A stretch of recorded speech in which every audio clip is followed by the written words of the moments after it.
So hello everyone. I'm a little bit behind because I over sort of overran the last class by 15 minutes, so we didn't get that streaming machine to get the next class in. So anyways, maybe you were watching that. So I spent a little time talking about fundamentals and why it's so important, and also engagement, interaction, and intersection of places. So we've been working with the staff for the last few weeks, and we did some sequencing. And one of the drills that I always work with beginners with is in this horse stance. And we're here 1, 2, 3, 4. In the center, you have 1, 2, 3. That's 3 movements: down, cross, press, and then back to center. 7 strokes. These strokes are actually fundamentals. And why is it important to have your fundamental stroke? Because you have to be able to move your body connected and coordinated. Now, when you do a fist form, not necessarily is your body connected in the beginning, because the right and left sides are not actually working together. They're not talking to each other. They don't know which side is going where. So as you advance into weaponry, and weaponry is the first thing that we teach, once people have learned the first set of pillar forms, which is Gung Fook Fu, which is the whole first form. That pillar form is where we start to allow people to transition into what we call the yellow belt level. And first weapon that they learn in the yellow belt level is the stick. So the stick is a long form, a long apparatus. It gives you the first opportunity to connect your body, where they can't really cheat. You have to keep your hands on the stick, and they kind of work together. Now, you still have to learn to get them to work together to make a circle. So that's one of the challenges. And then when we're here, we have that cross and this cross. So like your hand, because the stick is the extension of the body, if my hand is here and I go like this and I go like this and I go like this, those are blocks, right? They're blocks. 1, 2. That's taking this space. So anything that comes in this space is what you intercept and interact with. So that's the intersection of those 2 points. So if I'm doing this, if something comes here like a staff, I go like this, I intercept it. I go like that, I intercept it. I go like that, it becomes the strike. So there's a defensive, offensive motion going on there. So when I teach this type of thing, whether it's a stick or Kung Fu, I don't look at every movement as offensive and defensive. There's the simplest and the most obvious thing that I call it a block, I call it a middle block or a high block. That defines that it's a block. And then you define an offensive movement as a punch. But like in the last class, I mentioned that offensive, defensive movements can be blended and distinguished and understood differently. So I like to look at that in that way, because it leaves you more of an open mind. Because when you think blocking is only blocking, punching is only punching, you get stuck in this ideology of blocking and striking it being the only way it can go. It's not like that. What we're learning is to train our body to develop response time and reaction time and accuracy of movement. That's what's really happening when you learn the form. So when we're here, the accuracy of movement really becomes how we move our feet and our hands. Now, I do this, but then, when I move, it's all the way down to the floor. It's down to the ground. That's why you need your stance.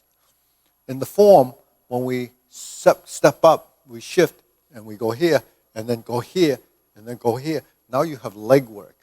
So what are we building? The same thing as throwing a punch, right? If I go like this, I go like this.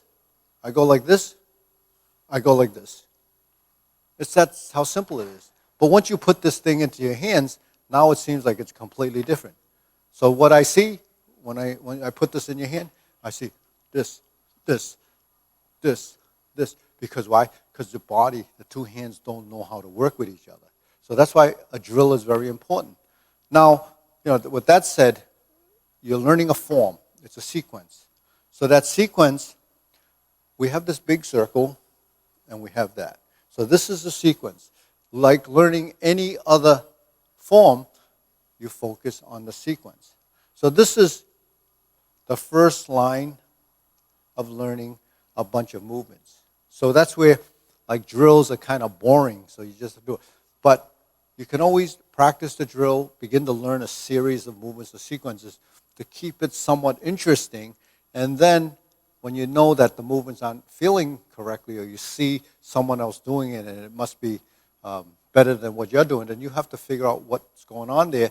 Then you try to adapt the fundamental things that I showed you, put that back into the sequence. So it's kind of a constant give and take, sort of like cut and paste, take something out and insert it here, move it around. That's what you have to do when you're doing your forms. So when you're doing your forms, I use those technologies, but I'm not really that good with computers. The thing is, I'm here, 1, 2, 3, and I go like this, I go like this, I step up, and I strike. I go like this, and I poke, all right? I turn, I go to my horse stance, I strike. My hand goes like this, I strike again. I take it over the top, I step up, I strike again. 1, 2, 3, 4. 1, 2, 3. 1, 2, 3, 4, and 5. Okay, so that's basically what you've been shown in the past 3 weeks. And over the period of 3 weeks, you probably try to work that sequence. So if you've been successful with it, then slow it down like we just did, break it down, go through it. Memorize the sequence. Don't worry about the perfect execution, because you have to give yourself a chance for your body to catch up with what you're hearing and seeing. But sequential memory, a lot of times, is easier for some people that have already learned 4 forms doing memory. See, so one of the things that the Chinese culture do in learning things is pure memory.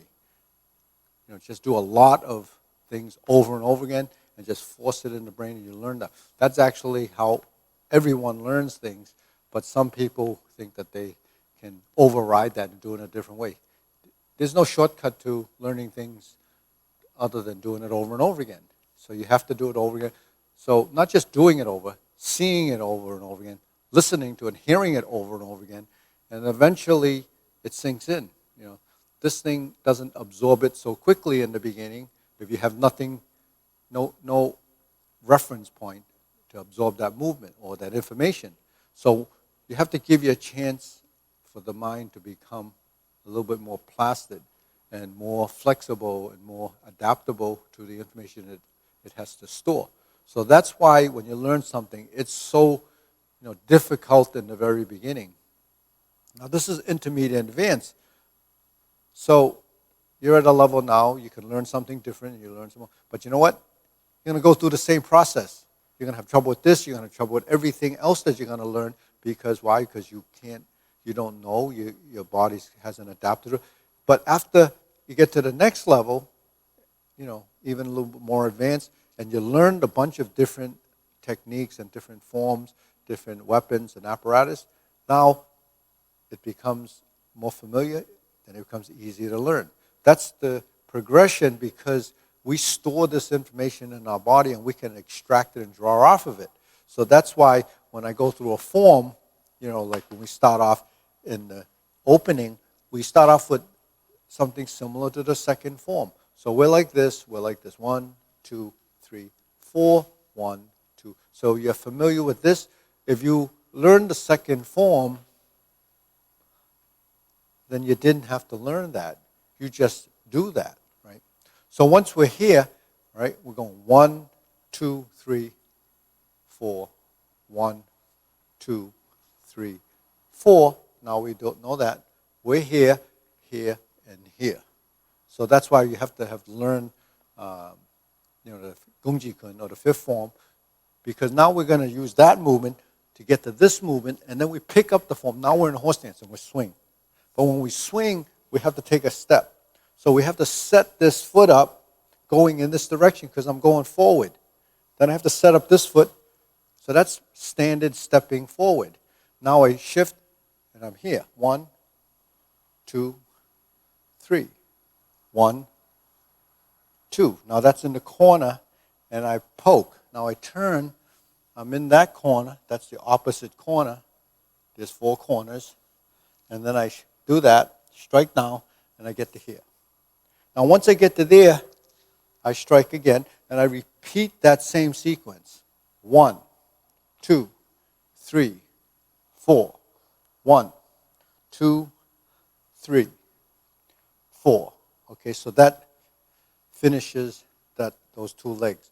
This form is actually 2 sides the same, so that's slightly different in where one of the strikes is, but essentially that's it. Okay, so that's something you should practice over and over again, and when you get those 7 strikes, those 7 motions, 1, 2, 3, 4 is one exercise. If you want to do 7 movements, it's 1, 2, 3. So you start the left, go to the right, go to the left. There's 3, 4, 5, 6. And then this one comes back to center, 7. So there's those 7 motions. Practice those as much as you can till you get the feeling, because there is this give and take where the body is working together. Your hands are moving like this, right? So when your hands move, you learn these. That's why you have to learn a fist form before you learn this. If your fist form isn't as good or isn't reached a level ready to connect the 2 movements where there's commonality, you won't be able to identify it. But if your movements are overreaching and all over the place, then you have to dial all of those back, practice your fist form more, because the structure comes from the fist form to work with this. And if you can get that working efficiently, then you'll be able to maneuver this stick a little bit better. So some of you might already know this stick, so that might help you tweak some of the movements. And the other thing is, we're going to be opening up at the end of the month. We're going to start doing classes, so that will affect our morning streaming classes. So we're going to have to figure out what streaming schedule we have. It'll still be archived, depending on how many people come back. During this pandemic, there's a lot of uncertainty, so we don't know exactly who's going to come back. Yeah, we will be streaming live, but the times might be a little bit varied compared to what you're used to. But, not everyone watches live. A lot of people watch the archive video. So the thing is, the content will still be evolving. Continue to watch, because it's something that we've built over the last 4 months, or 3 or 4 months. And because of that, we don't want to lose the eyes on the content, and at the same time, it's very good for people to practice what we do. And I don't want to just stand here and talk and show you, and you're not learning it. So I'm interested to know that people out there is learning, and your feedback, everything that you can send us as communication is going to help me understand, your progress and what else I can do to help that. Okay, on that note, and then as far as the platforms, we're going to vary our virtual platforms over the period of time going forward, because we want to do some interaction type content too, where Zoom might be part of that, and all of that's going to be rolled out. Yeah.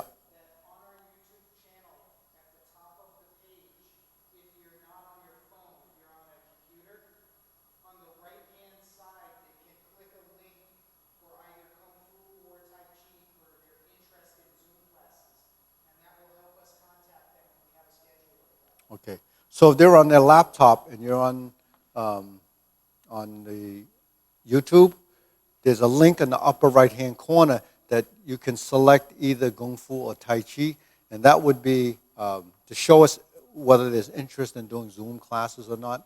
And if you are, then that's how we will probably share, distribute more content on a more targeted type of a lesson, and we can interact a lot better. But at this point, the live stream is going to continue, and you can take the live stream information. If you practice, I can watch you. I can give you some hints and so forth. And if we can vary those Zoom classes from private to semi-private to small groups to larger groups, and we'll develop a relationship that way. Because some of you are so far away, but I'm just so enthused that you're doing this, and it's been great for me to have this experience to be able to learn as well. Because learning for me is how can I teach better to the people out there.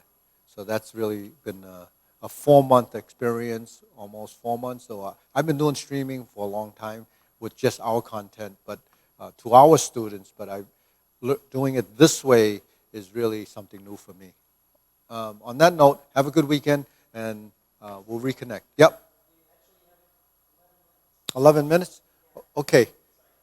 So it ends at 12? 12:30 to 1? 12:30 to 1. Okay, so that's a bit of the stick. So let's go, last few weeks I've been working on Gung on Tuesday, Footwork on Thursday, and then this is a mixed one. I do the stick, some of that. If you didn't capture everything that I did in that 15 minutes, revisit it. It's there. It's archived. It's not like I did it and then it goes away.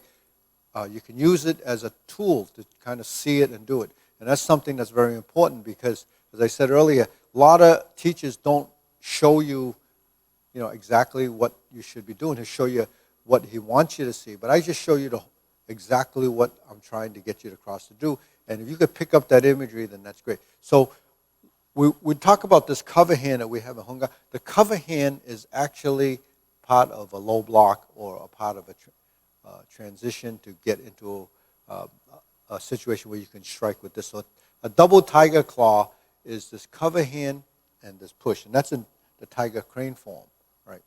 So the cover hand structurally is this. But where it happens within the framework of this would vary based on whether we're going to the corner or to the side, okay? So when we go to the corner from this stance, like in the fourth form, it's only to the corner. It doesn't go to the side in this position. We don't necessarily turn like this because you don't have power here. Your power actually has to come this way. It's not as good this way. So we go to this corner as one technique. So last class, I talked about interception or intersections. Intersection, like two streets merging at a cross point, becomes, could be a conflict, like when two car crashes, or it could be a merger, and when nothing happens, you just use that as a way of changing directions or creating something. So something has to happen. It's cause and effect. So when something comes, I'm here. So really, when I turn, really you have to face your opponent. You cannot do a movement thinking the person's over there, that you're going to be over here and it's going to work. You just can't do it. You have to face your opponent. And face your opponent doesn't mean this. It could be this. So because the head turns. And that's why we do neck exercises, because we want our neck to be flexible enough. And a lot of people that do, one in Wushu, the first thing they do is snap their head over in that corner. Why? Because it's giving you that look and that alertness and that I'm ready. So that's just really a spirit. When we turn our head, we turn to our opponent or we turn to our body. Okay. So if it's in this corner and it's coming at you, this is a point of intersection here. That's where you use your bridge. The point of intersection becomes a transition that takes you in a direction and also to make that movement effective. So that's what we do in a dragon claw. That's what we do a cover hand. You want to use that point of intersection as a point of connection, because you have to control your opponent's position and their technique by controlling it. So what are you controlling when the punch comes in? You're controlling intersecting first. So in Tai Chi we call it adhering or attaching, right? So you attach first. That's one of the reasons why we block soft. You attach, and then you redirect depending on how your body is maneuvering. So redirecting is anything taking it and diverting it. So that's a deflection. A deflection and neutralization and redirecting are the same thing. It's just the intensity of that deflection and neutralization. A neutralization, when you intercept, you don't detect and you don't know what's going on. It just absorbs the strength. That's a neutralization. When you neutralize something, you put a chemical and you neutralize it, you balance it out, and then it just kind of makes it ineffective. So a fist comes and you attach and you neutralize the force has become dissipated and it's gone, it's disappeared. So you can understand why that would be effective, because now someone threw this powerful punch, you block it and you neutralize it and they say, oh, where did it go? Some of my students used to say, once that happens, it's like the power went into a black hole. It's like it just emptied. It doesn't know where it's supposed to land. That's how a neutralization of forces. When you block it like this and you physically take it, it becomes redirected.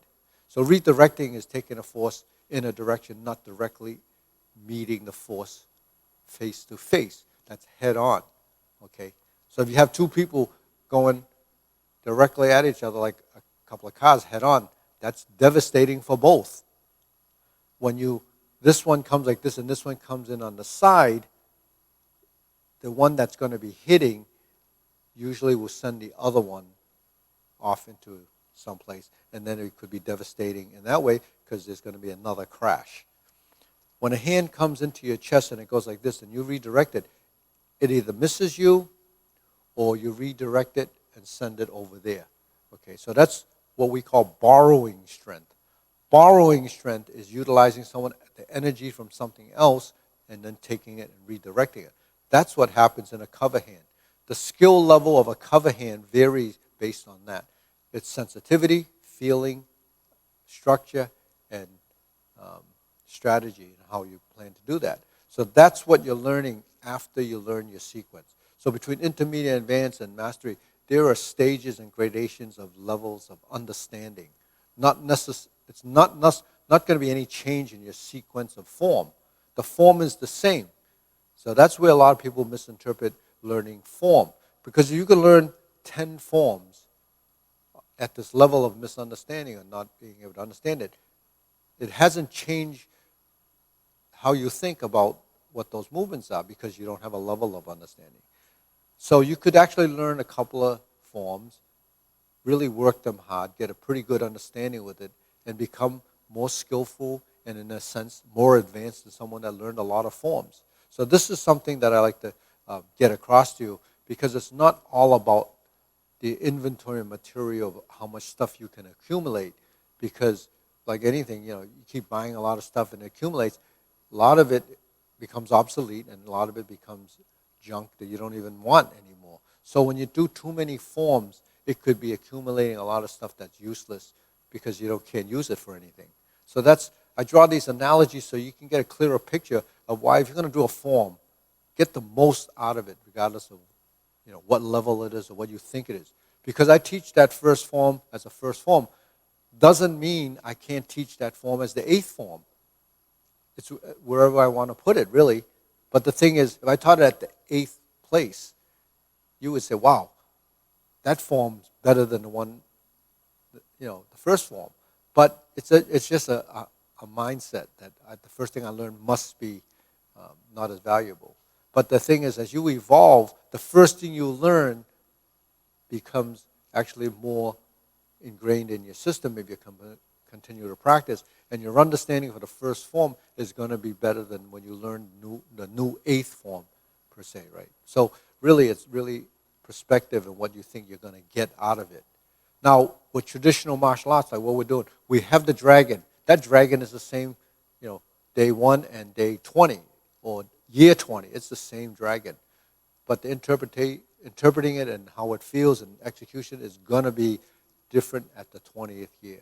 There's no doubt, and there's no way of saying it won't happen. It just does. It's a process of the way the human body evolves. And now, if you didn't practice for 19 of those years, you're going to be back at square one. It doesn't really, and that's true. That you didn't go anywhere. You just know that you did that. So that's where a lot of older people that practiced back in the day is, oh, I did Kung Fu back then, and you see them do the movements, well, it's horrible based on what I would say it would be. But the thing is, they did do it, but it doesn't mean anything. So at the same time, going back to what we're talking about, once you understand intersections, deflection, then you begin to learn how to use the strength. So that's in Footwork. That's considered fairly advanced. Okay, let's go to a basic form.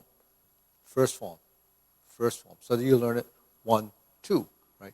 But when you block like this and you turn like this, now you created a redirection. Because once I covered, and I took it like this, and I completed my block.